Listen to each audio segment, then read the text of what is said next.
really like that stuff. Depth, tackle, 85 always good.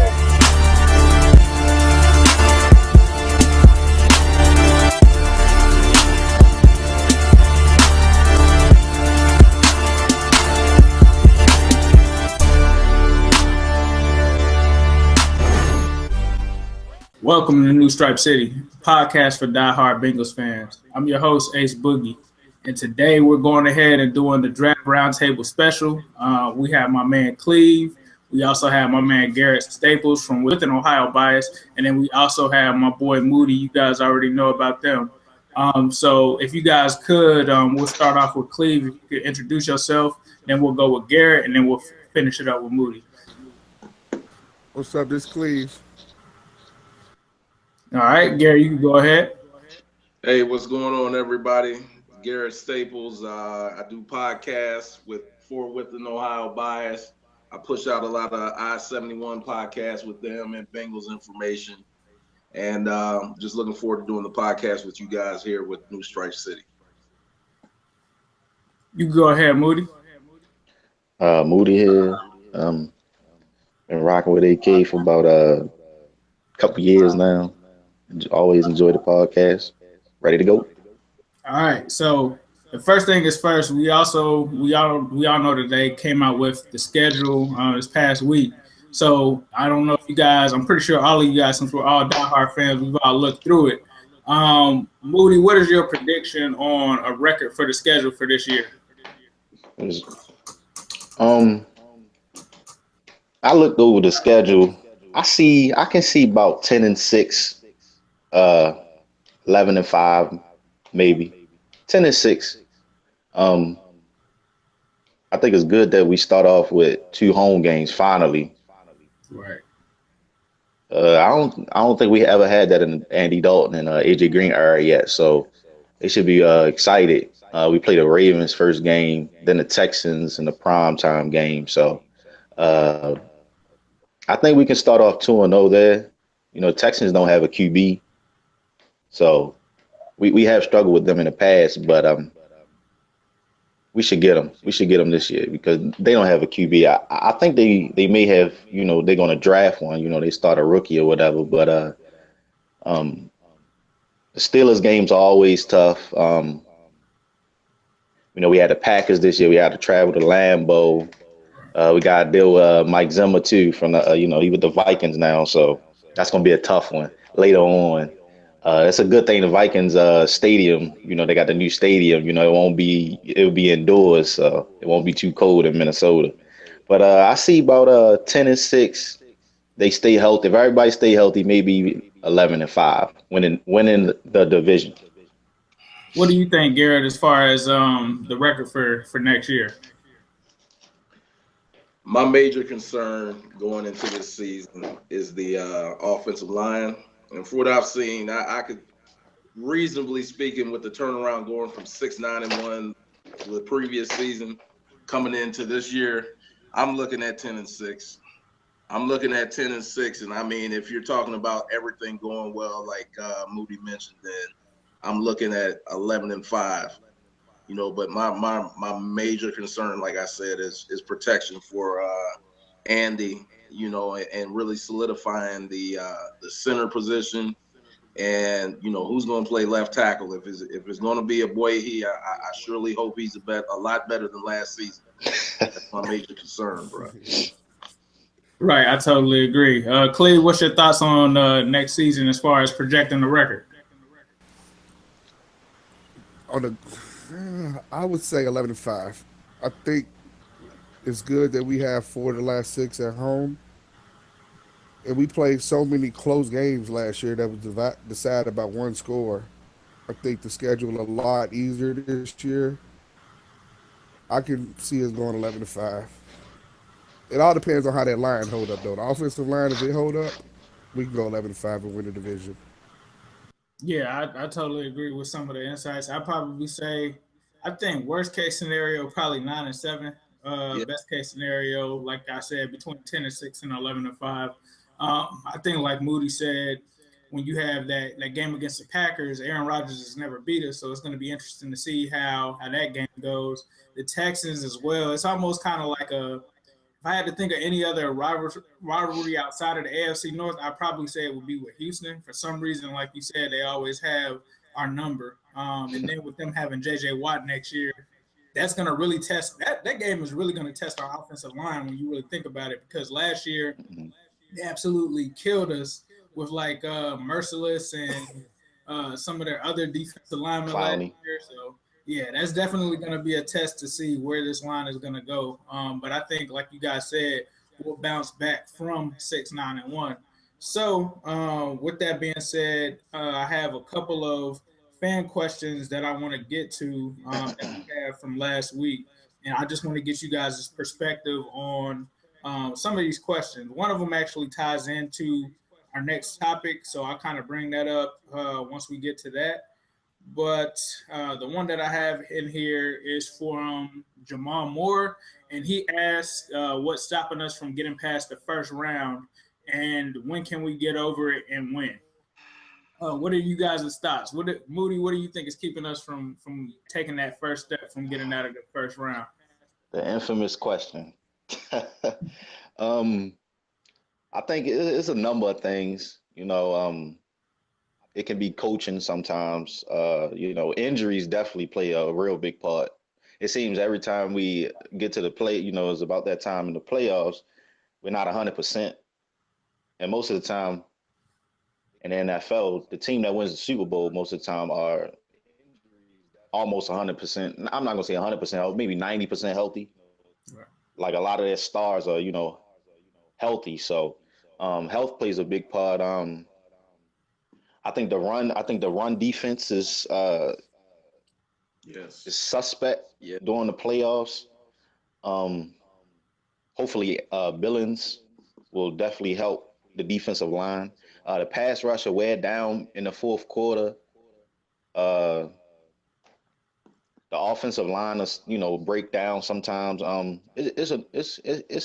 It's numerous things, but I feel like the run defense will be better with Billings in the lineup. That'll definitely help in the playoffs, but it's a number of things. Cleve, what are your thoughts on what the Bengals can do to take the next step to get that win in the first round? First of all, they can be healthy. The Colts game, I remember the Colts game, you had Burke another one because everybody was out. Then Marvin Lewis, it seemed like he get conservative in the playoffs. Yeah. Like he coaches not to lose. Sometimes I just think he can just open it up a little bit and take advantage of certain things, but he never do it. I think he just need to stop being more stop being conservative. If we do that, I think we can win a playoff game. Right. Garrett, what are your thoughts on what the Bengals can do to take the next step to get that first win in the playoff game? Interesting. I was living in Maryland at the time, and I traveled back out for the playoff game when we played San Diego in the first round. And some of the same things that the guys mentioned as far as, for one, just playing it too close to the vest as far as coaching is concerned. It's just, how can I say it? I mean, in the playoffs, sometimes you have to switch up what somebody can key on you for. So what they have film on you, I know there's certain teams, unfortunately, like Pittsburgh, for example, they're a run-heavy team. They say they were a run-heavy team all through the regular season. And then when the postseason comes along, they'll switch it up, or vice versa. And then I just think, just being at some of these playoff games, as far as from San Diego and when we played Pittsburgh, you got to win the battle in the trenches, in the line of scrimmage. To me, that's what football comes down to. And the run defense, I feel that what I've watched, especially living in Baltimore and how you build a team, you've got to be big and stout up front. I still feel we're not big enough as far as nose tackle, D tackle. Like, when I've seen Baltimore be successful and how they beat up on Pittsburgh, they have some of the most physicalist defensive lines in the National Football League. When I looked at, I remember from Tony Saragusa to Sam Adams.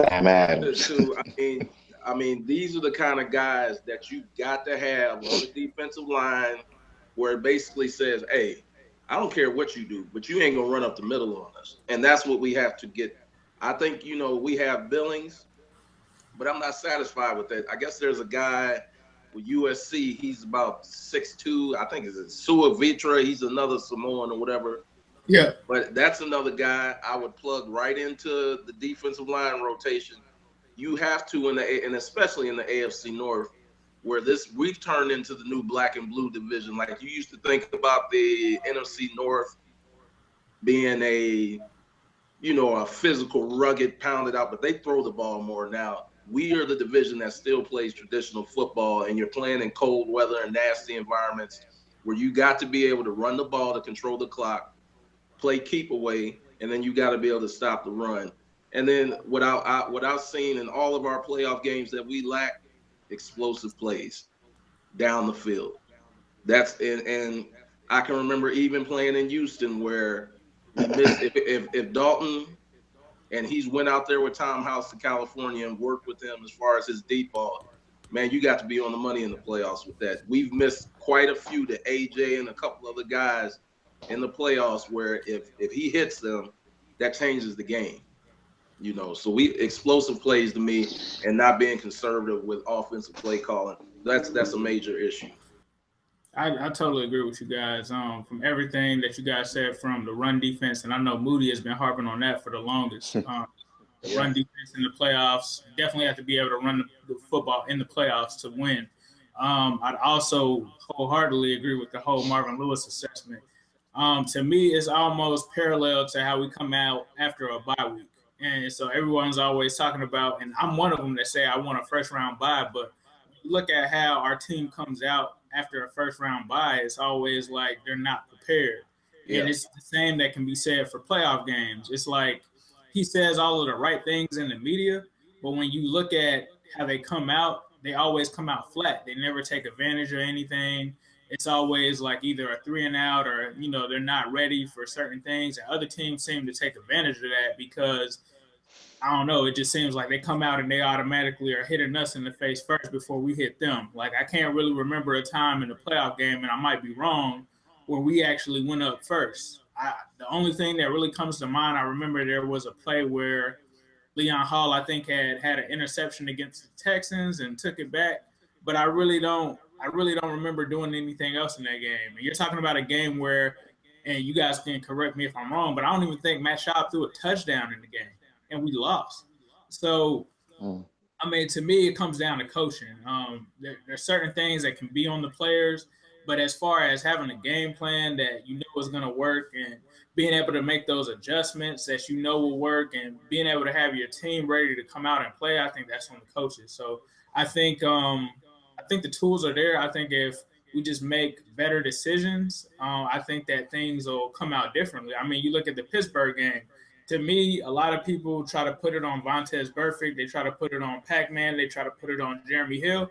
I put that game on the coaches. To me, like at the end of the game, when you really think about it, given the whole situation that it was raining, it was horrible out there, you had Jeremy Hill, who was on your team that you knew had a fumbling issue. Giovanni Bernard was out of the game. Given the circumstances, I just feel like if it was Jim Harbaugh in that situation, he would have kneed the ball 3 straight times and punted it back to the Steelers. They have to drive nearly 100 yards. Why would you?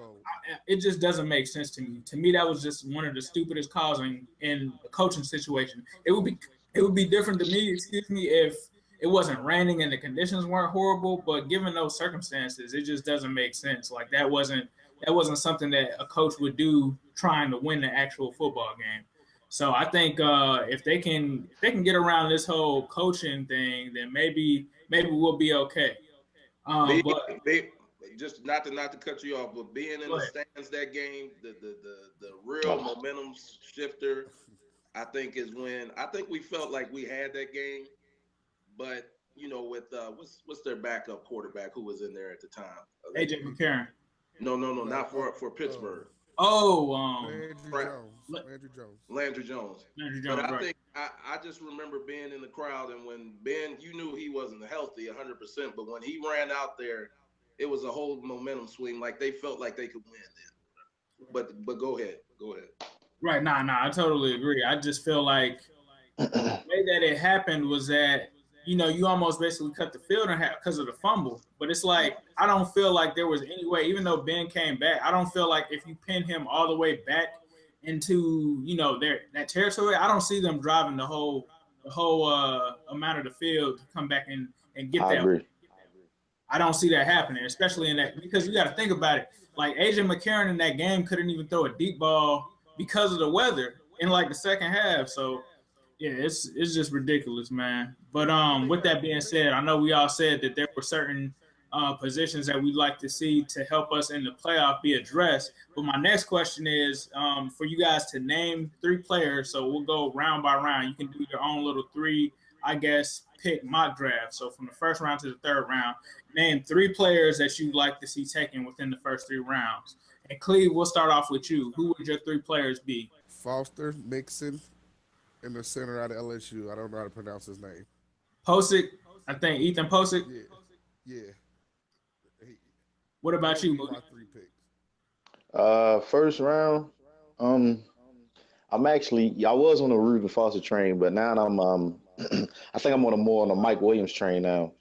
Um, I think he could, that gives us basically 2 number 1 receivers. Excuse me.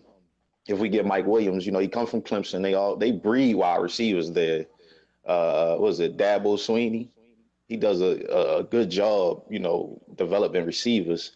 Mike Williams. I think he interviewed with us at the combine. He said he would love to play with AJ, And Dabo Sweeney made a comment about him. He said if you don't double him, you're in for a long day. And we already got AJ Green, so you know they're not going to be able to double Mike Williams. If they double Mike Williams, AJ is going to get off. If they double AJ, Mike Williams is going to get off. So, just pick your poison. Second round, I would like Mixon. I know, he comes with the baggage, but we need a running back because Jeremy Hill will be a free agent after this upcoming season.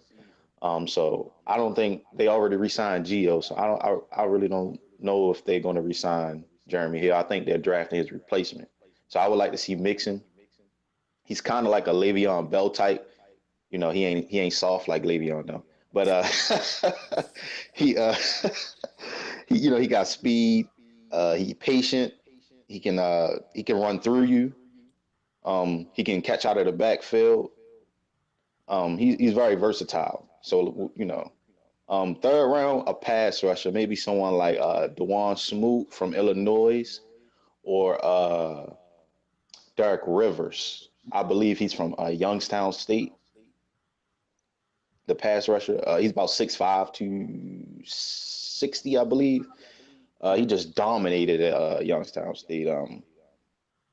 So I believe we should go offense first 2 rounds, help Andy out, get him some more weapons, and then get a pass rusher third round. And Garrett, what is your who are your 3 players that you like to see the Bengals taking the first 3 rounds?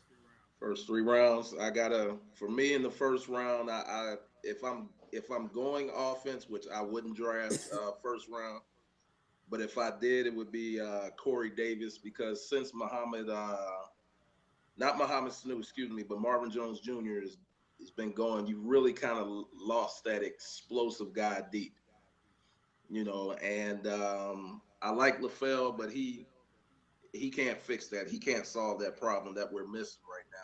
So if it's offense, I'm going Corey Davis. But me being watching the AFC North and how teams have been built to win a championship, I just think you got to go on the defensive line. I like Michael Johnson, but since he came back from Tampa Bay, it's been a drop off. I think we can all agree with that. You see the pressure coming from Dunlap's side, from Geno's side, but the right end position is really taking the drop off. And in the first round, I would look at Solomon Thomas if he's there from Stanford. he kind of fits our mold because, we always have defensive end that come kind of tall like basketball players. That's what we like to draft. And then you got to be versatile because you need to be able to play the end position and also sometimes slide down in the defensive tackle for pass rushing, like third downs and stuff like that. So that would be my first pick in the first round. And then the second round, like you guys said, I would look at it, Joe Mixon. But if Joe Mixon is going, which I think he would be in the second round, I really see an issue with our secondary. And since Reggie Nelson is left for the Raiders for free agency, we've been exposed. Basically, how I feel like we have two inbox safeties who are hitting like linebackers but don't cover, the back end. So we need a true free safety. And I think, me being a Buckeyes fan, that kid from the team up north, I think it would be a good pickup to pick up Jabril Peppers. I would go that route in the second round. Mm-hmm. And then turn around in the third round, because me, I feel like we're not physical enough up front to stop the run. The biggest, nastiest nose tackle I could find is this kid out of USC, Stevie Tukalavutil or whatever. He's about 6'2", 330. That's your guy who he's going to draw a double team from a guard and a center, freeing up a Geno to get to the quarterback. So that way you have a rotation of a Billings and a Tukavutu or whatever. So that would be my picks. Right. Now, I was kind of torn on this one because if you guys haven't heard, I've done the prime rankings and everything where it's basically based off of the Bengals draft tendencies. And two guys that are tied for the top spots are O.J. Howard out of Alabama and Dalvin Cook. And I was kind of going back and forth on this one. But when I think and project on which between those two guys who would be better at the next level, I feel like I'm siding with Dalvin Cook. Now, there's a lot of controversy that he could possibly fall to the second round. I don't necessarily view him as a second-round running back at all. I think that he's like potentially a top 10, top 25 kind of guy. I'm going to go with Dalvin Cook in the first round. You're talking about a position with running back that could immediately help out Andy Dalton. You're talking about a scheme that we run that isn't really conducive to what Jeremy Hill does right now with the zone running scheme. You're talking about a team where we have one of our biggest weapons, Giovanni Bernard, coming off of a knee injury. So you're not for sure about what you have there. Now, like you guys said, I think Mixon is an option, but I feel like with Mixon, if you don't take him at 9, you're almost, in a sense, rolling the dice on who you're going to get there in the second round. Go ahead. Questions for you. Gotcha. Do you rank Fournette do you rank Cook over Fournette? And I'm gonna say something like this. I personally, in that third round, I would go, or maybe even fourth round. If this kid is still here, he reminds me of a Rudy Johnson, and we select those type. Not Mixon of Oklahoma, but the kid Samaje Perine. I knew he was about to go there. Right. Go ahead. I like Perine. I would, just from a personal standpoint, just from watching the two, I would put Cook over Fournette. I think that his game, in terms of if you're talking at an NFL level, I feel like his game transitions a little bit more. I view Fournette as, I think he is somewhat the style of like an Adrian Peterson, Todd Gurley type of running back. But when you look at those guys at the next level, they're more so two-down backs. They can't really stay on the field for third down. And, I mean, to be honest, Dalvin Cook isn't the best passing blocker, but he's played in his own scheme, which they pretty much run in the NFL for 3 years. They run a pro set out of Florida State. So I think that he would, in my opinion, be like one of the best. And honestly, just from being around here, a lot of people don't understand why he wasn't up for the Heisman 2 years in a row. Most people think that it's because of the off-the-field conditions or things of that nature. But immediately when I watched the film between the two, I mean, Leonard Fournette is a hell of an athlete. He's a great guy. But I feel like Cook is just more explosive, and I feel like he's a safer bet at the next level. And when you look at some of the Bengals drafts the past couple of seasons, they've gone with guys like Jeremy Hill, but they've also gone with guys like Giovanni Bernard, Rex Burkhead, Bernard Scott. You even go back to Kenny Irons. Chris Perry. I mean, the only running back that they've taken in the first round was kind of somewhat a smaller guy. I think Chris Perry was maybe only 5 pounds bigger than Dalvin Cook. So I think Dalvin Cook would just be a super explosive guy that you could add to this offense. So I would say Cook in the first round, but in the second round, I have even a bigger surprise. And if this guy is there, I think that he's somewhat a need, or he could kind of fill a need at 2 positions. And I'm going to go with Ryan Anderson out of Alabama. He's somewhat of an edge rusher that people kind of sleep on, but he can also play linebacker as well. To me, I think that he would be pretty explosive off of the edge. You can use him in a bunch of ways, almost kind of like Hassan Reddick, except he can't really cover like that. He's more of a rusher. So I put Ryan Anderson there. And then in the third round, depending on who's there, I'd probably want to go with Juju Smith-Schuster. The fact that this guy was potentially at one time the number 1 receiver heading into this class, I would go with Juju there. If Juju wasn't there, I'd go with Montravius Adams, defensive tackle, somebody to add to the defensive line. So I just wanted to throw some names that haven't really been mentioned out there in there, but that would be my 3 players that I would take. Yeah, I like Anderson. Yeah, I like Ryan Anderson. Ryan Anderson is pretty cool. He showed up in that national championship game. Exactly. And if he can fall to the second round, because initially I think a couple months ago he was being mentioned in the first round, but it seems like he's falling off to the second round a little bit. I think I even saw one mock that had him going as high as the Jets. And I feel like even though I'd wanted Tim Williams, I think that Tim Williams may have a chance of going in the first round. But I think Ryan Anderson could possibly fall to that second. So moving on, who do you guys think that the Bengals will realistically take in the first round? Now, we've given our thoughts, but who do you think that they'll actually take? And Cleve, we'll start with your pick. Realistically, Mike Williams. I just think that'll be the better pick for them. I think that's who they'll pick. Garrett, what are your thoughts on who the Bengals will realistically take? I think it's a toss-up. It just depends on who isn't taken. But I think it's going to be a defensive end or a linebacker. I think it's a toss-up between either Reuben Foster, because I really think the Bengals, they like SEC guys point blank, period. Foster, Solomon Thomas, or Corey Davis. And I take in consideration – these are guys that you've heard the Bengals are express interest about, so, and even I'll even throw in there, I don't know, I think that's a reach too early, but I'll throw in there Mixon too as well. What about you, Moody? Realistically, I think it's I think they love Fournette. For some reason, I just have a feeling that they love Fournette, but I believe Fournette won't be there at 9.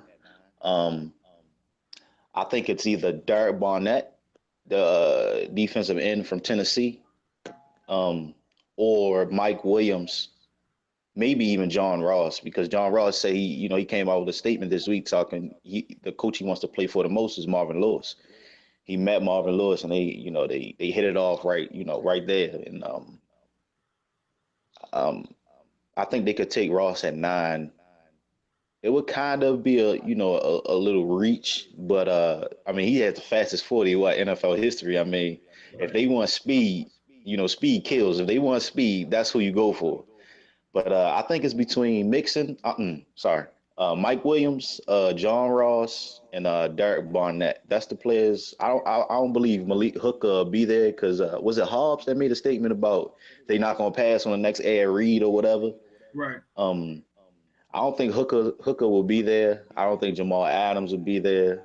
But out of the players that I think will be there, it's either Mike Williams, Derek Barnett, John Ross.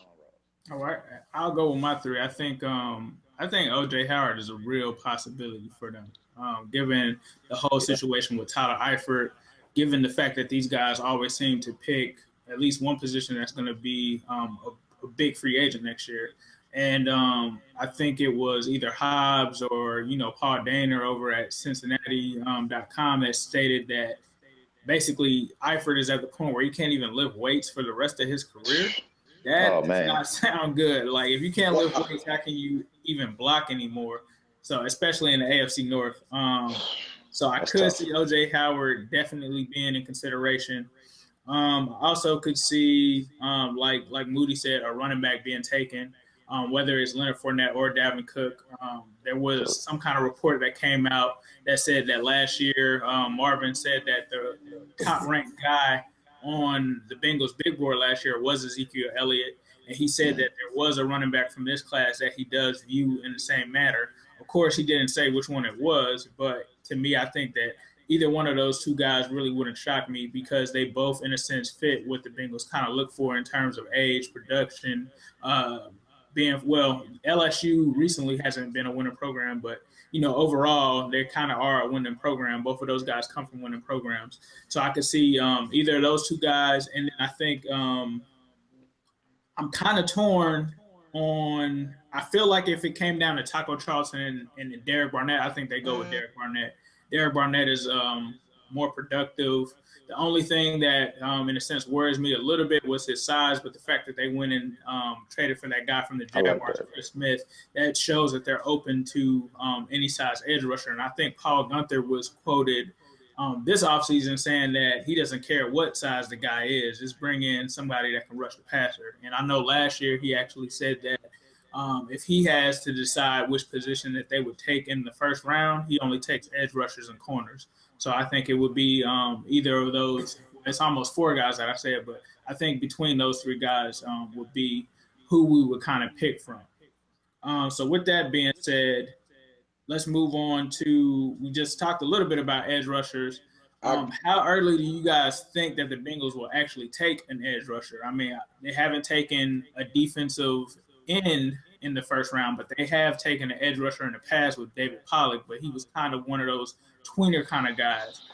So Moody, when do you think the earliest round it could be that the Bengals will take an actual edge rusher? I think they could take one first round. And if they do take one, I believe it's going to be Derek Barnett. He would be the best pass rusher on the board.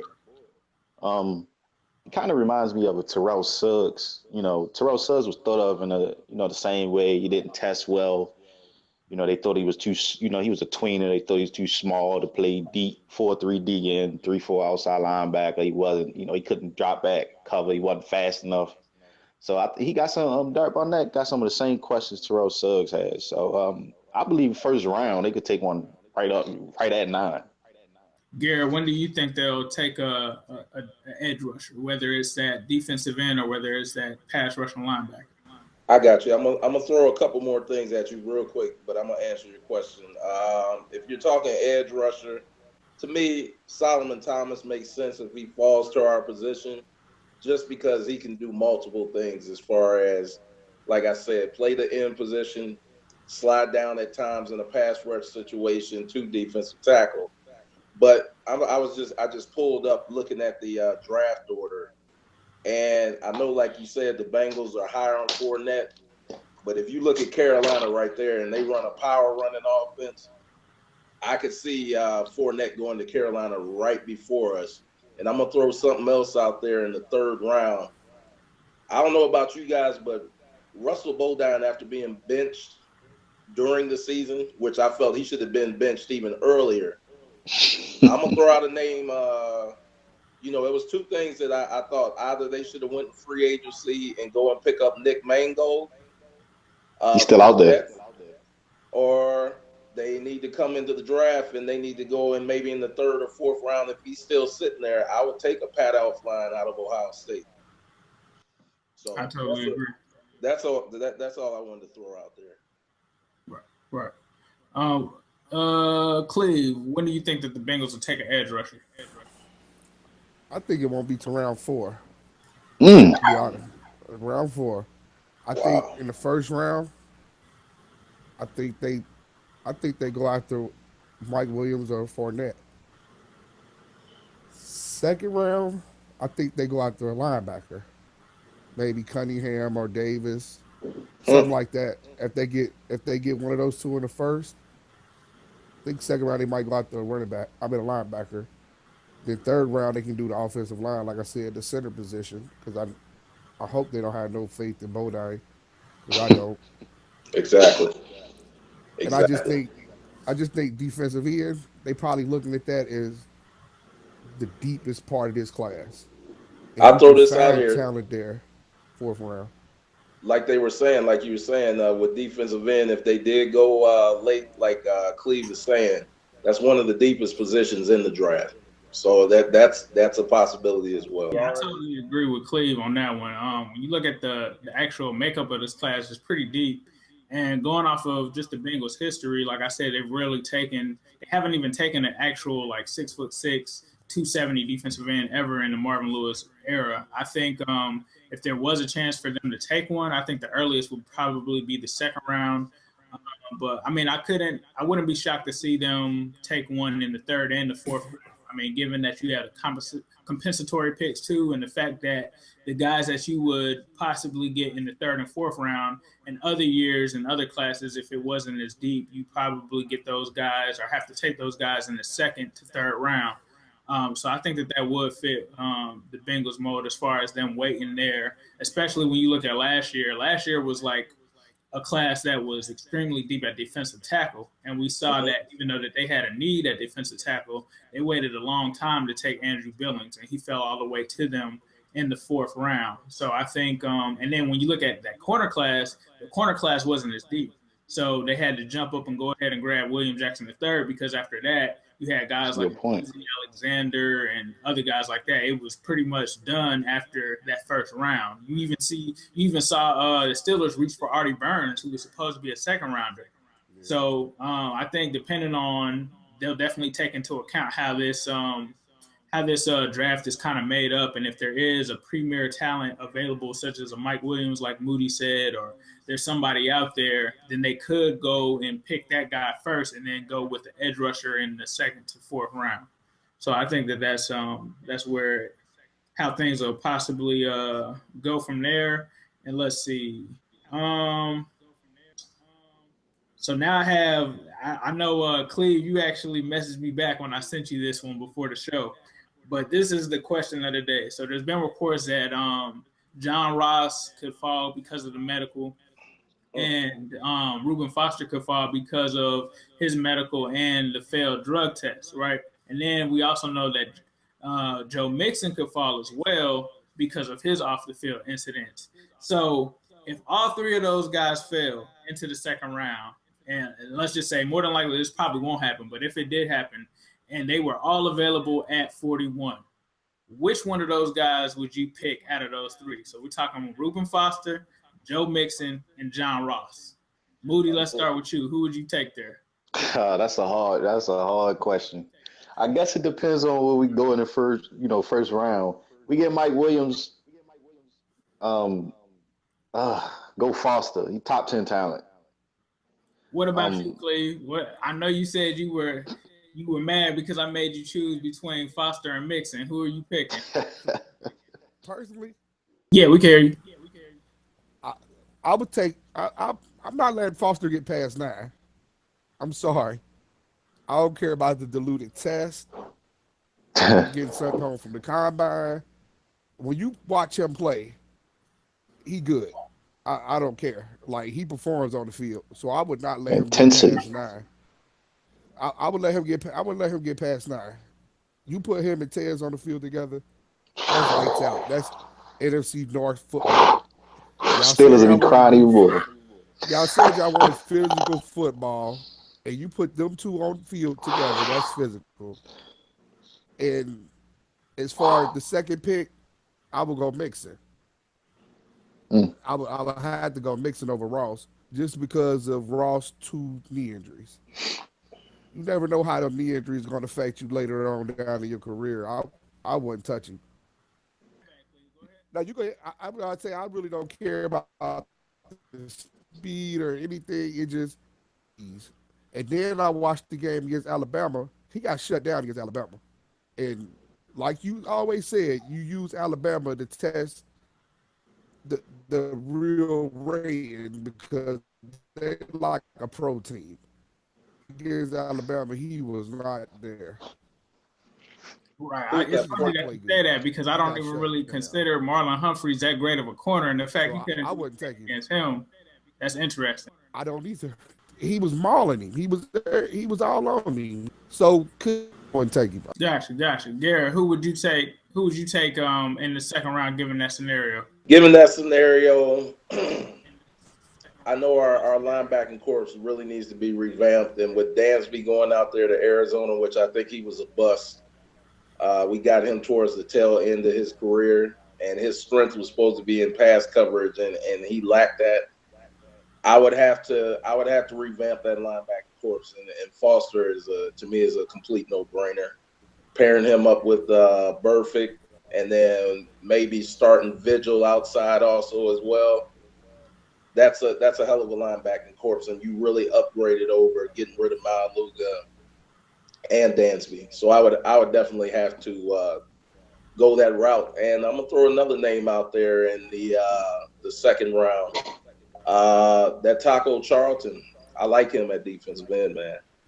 That's another guy where I think it would be a perfect situation where he can learn behind Michael Johnson and he can generate a pass rush, in that rotation, and that would bolster our rotation because really in our scheme, you got to have a rotation of defensive linemen to stay fresh and to generate pass rushes 4-3. Right. I think I'm going to side with you guys as well. I can't pass up Reuben Foster in the second round, man. I don't know if I could do that. No. I don't know if I could pass on. That's top 10 talent. I mean, I couldn't pass you, man. That is over. You kick yourself, and then the second thing I think of is, hey man, a guy like Reuben Foster, that's the type of guy that if he was picked up by somebody else in the division, he'd torment us for his career, pretty much twice a year. And we don't want that. Yeah, right. Exactly. Yeah. Steelers got Reuben Foster, that would be all bad for They need a linebacker. Exactly, and he definitely fits a linebacker, a Baltimore Raven linebacker, and I can't have that. I'd have to have him in stripes. Right. Let me ask y'all a question. Can I ask y'all a question? Go ahead, Cleve. No brainer at 2. Brainer at round 2. Why wouldn't you pick him in the first? I didn't say that. I would take him. I would take him in the first round as well. You didn't get that from me. No, not you. The only reason that I think I wouldn't take Reuben Foster at 9 is just because I just always think about back to like that AJ McCarron shoulder injury his rookie year, where like he didn't even play at all the entire season. Yeah. Like he started out like we thought that he was going to end up being the backup, and then he was just like going for the entire season. Like his sophomore year was actually his rookie season. So the only thing I'm worried about is given Alabama's history with how they hide injuries. You think about a lot of the guys that we've taken from there, AJ McCarron, Drake Kirkpatrick. Another reason why Drake Kirkpatrick had such a slow start. They come in beat up. That injury. He had like a knee injury his rookie year. So the fact that we need 9 to be an impact guy right now that you can plug in from day one is the only reason that scares me, because if you have a guy like a Mike Williams or somebody that's going to impact our team right now, or Leonard Fournette, Dalvin Cook, whoever it is, you could plug in from day one that you know is going to be there. If you're going to say, okay, let me pause on that and hold off another year and wait until, Foster comes, I don't know, just with AJ turning 30 and, our window kind of closing, I just think that we need that impact player right now. And I love Reuben Foster. He's one of my favorite players in this entire draft. But given those circumstances, the fact that we're waiting to hear back on the shoulder, he had the recheck on it. The recheck didn't go good. That's the only reason why I wouldn't pick him at 9. Not saying that to me, I feel like he's worthy of a top 5 pick. But the fact that situation that he has going on isn't conducive to what we have going on right now. I just think that the timing isn't the best for us right now. It would almost be like a Cedric Ogbuehi situation a couple years ago where he didn't even play until the end of the season. And then we basically, just we're stuck with what we have with him now. Not saying that Foster's anywhere near in the realm of him. He's way better. I think Foster could, at his ceiling, be the defensive rookie of the year, no doubt. But that's just my feeling on it, given our situation. Look who our coach is. He ain't gonna play the rookies no way. At 9, you gotta play him. You gotta play it. Whatever you get at 9, they gotta start. Messing around with Marvin, though, y'all know this. Messing around with Marvin, though, he'll be on special teams. Hey, Marvin had a #1 pick. I look at our linebacking corps, and we got 2 holes. So now, whoever they bring in at linebacker, they're gonna have to pretty much play day one. Right. I think they'll play Mentor and Burfict for now, and then I hear the Nick Vigil stuff. Nick Vigil is okay, but Nick Vigil wouldn't keep me from picking Reuben Foster. I don't even think he would keep me from picking Hassan Reddick, to be honest with you. So, yeah, I don't know. Davis. I'm telling y'all, this is the same dude. I'm telling y'all now, William Jackson III is going to be playing gunner this year. He's probably barely going to play corner. And he's a stud. He should be starting. Right. Yeah. Because I gave up on Denard. Oh, yeah. Yeah. He's got to go. But yeah. He was a bust, unfortunately. If they if they extend him for this 5th year, yeah. I'm really the deadline is May 2nd, I believe. So it's soon that they got to pick up his option. Bye. Take him out the slot. Put him out on the boundary. They put him in the slot a lot. They put him in the slot. They covered the slot receiver a lot last year. And he's not good at that. It's pure. I don't think he's going. If you're not good in the slot, you're going to struggle on the outside too. The big boys play on the outside. He wasn't that good. He did do that at Michigan State. Like at Michigan State, he just was. I didn't like him on the boundary. I didn't. Everybody, AK knew that. Now, one thing I will say, I kind of agree with Cleve on the slot thing because you got to think about slot receivers. Typically, they're way faster, and Denard is not quicker. Oh, he is not. Yeah, they quick. He is not his game at all. That's why I think he get burned up on the outside. He has safety help, but at least on the inside, you're a little bit protected. Right. I think if we were, and I also say if we're gonna pick somebody else to throw on the outside, I would want it to be William Jackson III. William Jackson III has only played outside as well, but I would want to see, if it was up to me, I would want to see Drecker Patrick on the outside, William Jackson III on the outside, and put Pac-Man in the slot like how he was initially came. That's what I would do. But here because I'm so. We all know how I feel about Dre. Yes, sir. we all know how I feel about him. Go ahead, Garret. Somebody on the other side. I got you. I'm like I don't know about you guys, but cornerback. I think that we're still hurting, but I'm really unhappy with the free safety play, and I would even Sean Williams. He's good. I would even take in consideration. I think he would be better suited. Sometimes I remember when they did the same thing out in Baltimore. I can't think of the corner's name, but I would consider moving Denard to free safety, trying him out there, man. That's interesting. I said the same thing about Dre. Yeah, last year, kind of like we did when they did the Giants did with who was that went out there? Intro roll. One of our players. We drafted him out of Michigan, the quarterback. Leon Hall. Yeah. He was playing some safety in New York this year. Yeah, exactly. So I'm thinking, just like they did Rod Woodson when he got later on in his career from Pittsburgh and went to Baltimore.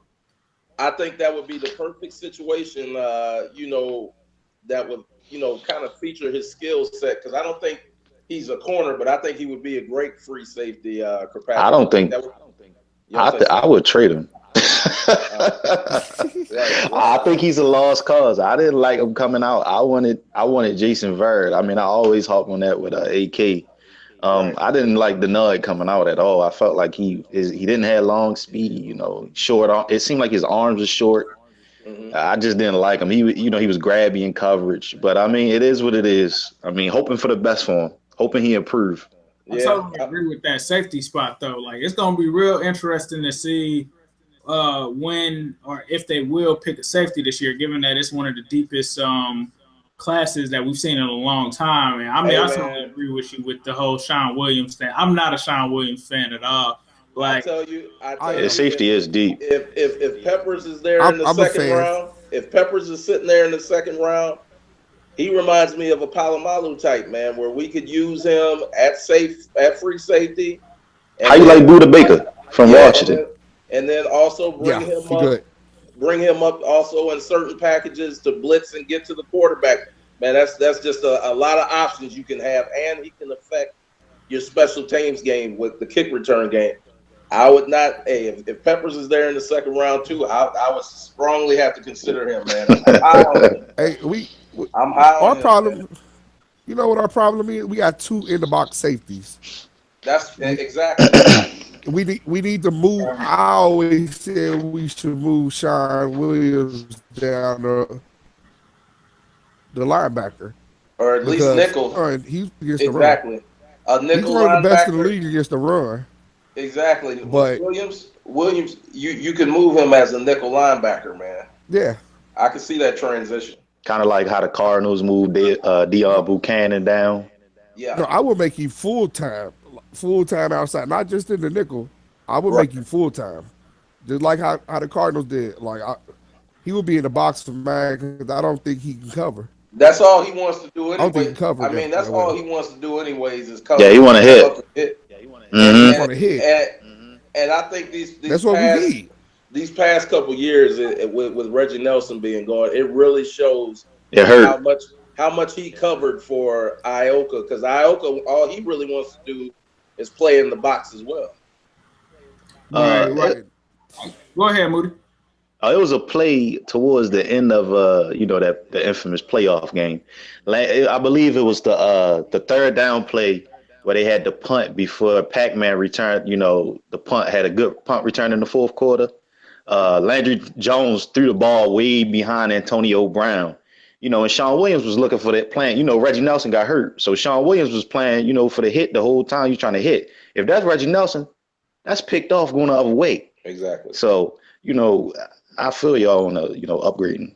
I totally agree, man. I think you had mentioned Buda Baker earlier, and I think when I put him in the prime, I think Buda Baker could be a guy that they could take because he has the size to play multiple positions. Yeah, I like Buda Baker. He's like slightly undersized, right?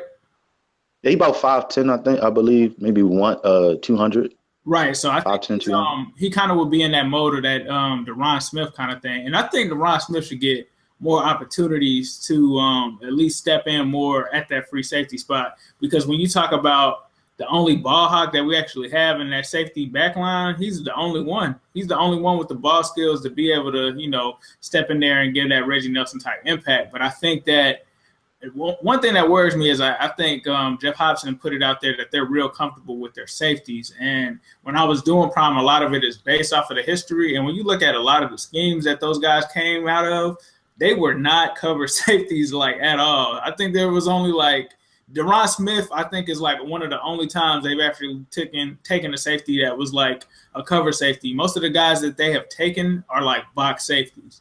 They don't really have cover skills. And I mean, I agree to a sense with Iloka, but if you remember last year, Iloka actually started off as a strong safety. He's a natural strong safety, but Sean Williams was so bad at free safety, they had to switch Iloka to free safety because that's how bad Sean Williams was in coverage. So, I mean, to me, I feel like if Malik Hooker is on the board and somehow falls down there, I don't understand how you don't take the guy. I love Hooker, man. Exactly. Sean Williams is not going to stop me from taking the next Ed Reed because if you even look at the guy's NFL draft profile, people have said Ed Reed, but if you look at his draft profile, it says Reggie Nelson. So I'm like, what else do you need? To have? And I mean, we've all been Bengals fans for years. We've all went through. Hooker is ridiculous. Ed Reeds, the Ray Lewises. It's time for us to have one of those for ourselves, man. Like when we had Reggie, it was like Reggie was that for us, especially in they fit like Ben fed Reggie. He didn't throw down the middle. If you notice this past season, Sean Williams in there, he threw any way he wanted. When Reggie was there, he had to know where Reggie was because Reggie would pick it off, take it the other way. We need that. Right. Hooker would be that. And we missed that last year. I think another thing too that goes overlooked is they had a lot of dropped interceptions last year. Like they were in place sometimes, but they dropped like the majority of them. I'm gonna tell you one more thing that I noticed with Williams starting. Like they should try to convert him to linebacker, but what I noticed from both free safety and strong safety, at least 1 to 2 plays a game, those guys would be cheating in the backfield, and it was an easy bomb touchdown. At least I think 1 per game last year, where you just got a deep bomb where the safeties were they weren't even covering the back end of the field, and that's Miami game. Got to play deep, man. Like Miami game. Do not remind me of that. Yeah, when Kenny Stills was running wide open. Every game I saw at least 1 to 2 plays where a wide receiver would just be the Redskin game, just be behind them running down the field, and it was just an issue if the quarterback got it to him, man, because you have two safeties that have in the box mentality playing styles, man. So free safety to me is a major issue that has to be addressed, man. Right, I agree. So just to bring it all home, where do you guys expect to be watching the draft? I know me myself, I'm going down to FSU was actually having a draft party that my coworker invited me to for their season ticket holders. So it's gonna be pretty dope. They had a little renovation in the stadium, so they're gonna have I think food and drinks there. They're supposed to have a panel of former FSU football players. I don't really care for FSU that much. I mean, they're cool or whatever, but I'm gonna definitely be in there rocking the 513 for sure and the Who Dey Nation. So it'll be crazy if we do end up somehow getting Cook or something, because I'll be in there with them, and that would be wild. But Moody, where are you gonna be watching the draft at? I'm actually just gonna kick it, at home this year, watch it, Right. I work a little late that day, so I'm just gonna kick it at home. Nothing wrong with that. Hey, that's what I typically do. This is the first time we find something different. So, right. Garret, where are you watching it this year? It'll either be at home or maybe a local bar or something. I'm not quite sure yet, but I'll be locked in. Okay. Cool. Yeah, I know if Nardo was on, I think Nardo and them, they're going down to the stadium to watch it. I think for all the people that are locally watching from Cincinnati, the Bengals do have the ability for fans to go down there and watch it. And I think he said Dave Lapham is usually out there. Dave Lapham is out there. I went last year with a buddy of mine. He has season tickets as well. So I might do that again too. So we'll see. How was it last year? Was it pretty dope, like actually being down at the stadium? It was live, man. It was very nice. They had a nice atmosphere. Lapham, he spoke very well, and had food and drinks, and different things or whatever. And some of the older players, they were, commemorating and honoring them, those kinds of things or whatever. So it was a nice atmosphere. Yeah. All right, cool. I think Cleve dropped off, but we lost. Thanks for coming on, guys. We're definitely going to have to do the draft recap, and I've already locked in a special guest for that. We'll have on a good buddy of mine on the draft recap show, and G will be back on the next show. G couldn't be here because she had another prior engagement that she had to attend. But yeah, we're gonna have my boy Larry Black, who was actually on the Bengals. He was on here a couple years ago. I'm gonna try to lock in a couple of other guys, but yeah, we'll definitely be able to recap the draft kind of like we did 2 years ago. Hopefully, it's not like it was 2 years ago. Moody, you were on here just ripping Cedric Ogbuehi to shreds, and I think even when I look back on it, I think we even went in on Uzoma. All of us were going in on Uzoma. It was crazy. The funny thing is we were kind of spot on too at the same time with Josh Shaw and some of the guys that we took back then. So yeah, we'll definitely have to do this again after the draft and see how things fall in the draft and see how things go. But with that being said, I'll leave you guys with a Who Dey all day, every day, and especially on draft day. Always business, never personal. Here's the 3rd and 7, and McCarron goes down the field, and it's caught and breathes in for the touchdown. Two things in life that suck: death, taxes, and 85 will always go.